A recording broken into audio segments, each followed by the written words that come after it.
شوف هنا هذه الجماهير، يلعب الكرة محمد ناصف، ناشئي اللاعب الذي أتى من انبي وبدأ مع ناشئين النادي الأهلي اللاعب محمد ناصف. هنا لقطة غير مقصودة، وحكم المباراة جاي يعين على الحال، ولكن تلقى ما لا يحمد عقباه وجزاء حكم المباراة. مثل ما فعل خير ما فعل حكم المباراة في مثل هذه الاتهامات وردود الفعل القوية، لابد التدخل بسرعة وابعاد اللاعبين عن بعضهم البعض لكي لا يتطور الأمر. خير ما فعل حكم المباراة.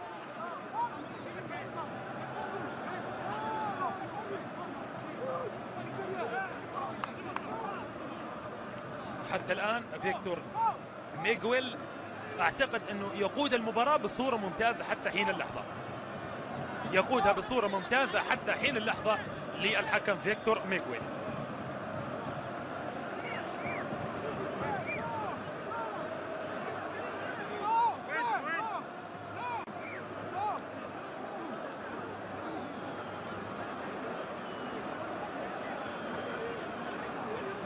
وهنا من خلال المشاورة من الممكن المساعد الرابع أن يلقي للحكم ببعض الأوامر التي لم يراها الحكم. ما القرار للسيد فيكتور ميغويل؟ بعض اللقطات اللي تكون من الكواليس. طارق حامد لديه بطاقة صفراء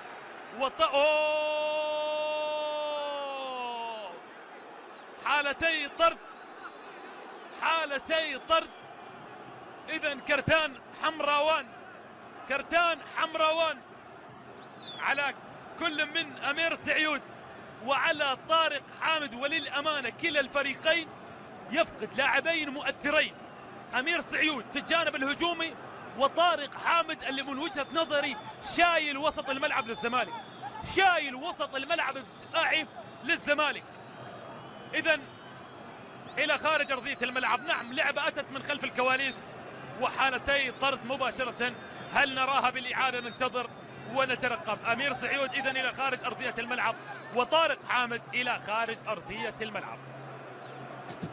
غضبان، زعلان، طبيعي ردة فعل اللاعبين بكل تأكيد هنا بحسرة وببكاء وبدموع، كل حسرة للاعب أمير سعيود على الخروج، والغضب أيضا هناك من طارق حامد. كل لاعب يمثل ثقل كبير في فريقه، إن كان من طارق أو من كانت أمير سعيود.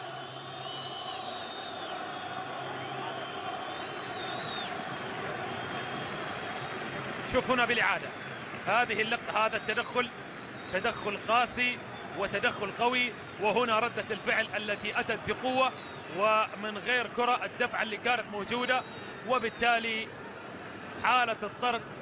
نعم، حالة الطرد. حتى الحكم ما سلم من ردة الفعل، وبالتالي كرتان حمراوان يخرج هما فيكتور ميغويل ومستحق. إذن كرة ملعوبة داخل منطقة الجزاء، ركلة ركنية والرأسية.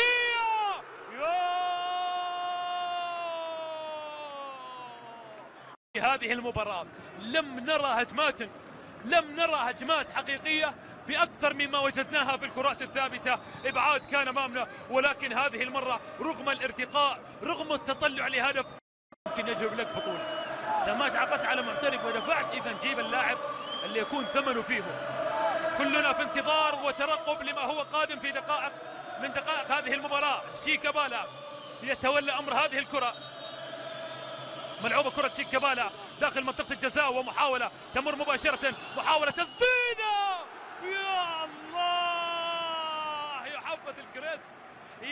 الله يا حبة الكريس، ولكن يتعملق ويرد اللقطة الماضية محمد الأمين زيماموش بصورة رائعة. لعبة هي الأجمل للزمالك، ولكن زيماموش يتعملق في التصدي للكرة. شوف الكرة أبعدت، ترويض ولمسة وتسديدة باحثة عن الشباك، باحثة عن معانقة الشباك، ولكن الكرة يبعدها ويلفظها عن مرماه اللاعب محمد الأمين زيماموش بردة فعل رائعة رائعة رائعة.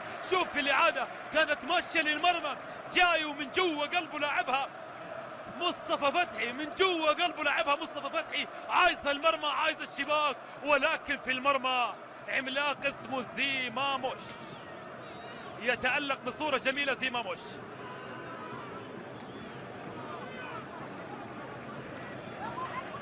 أرضية الملعب، تمر الكرة مباشرة، حاول التسديد، يا الله يا الله، معروف يوسف الى خارج ارضيه الملعب.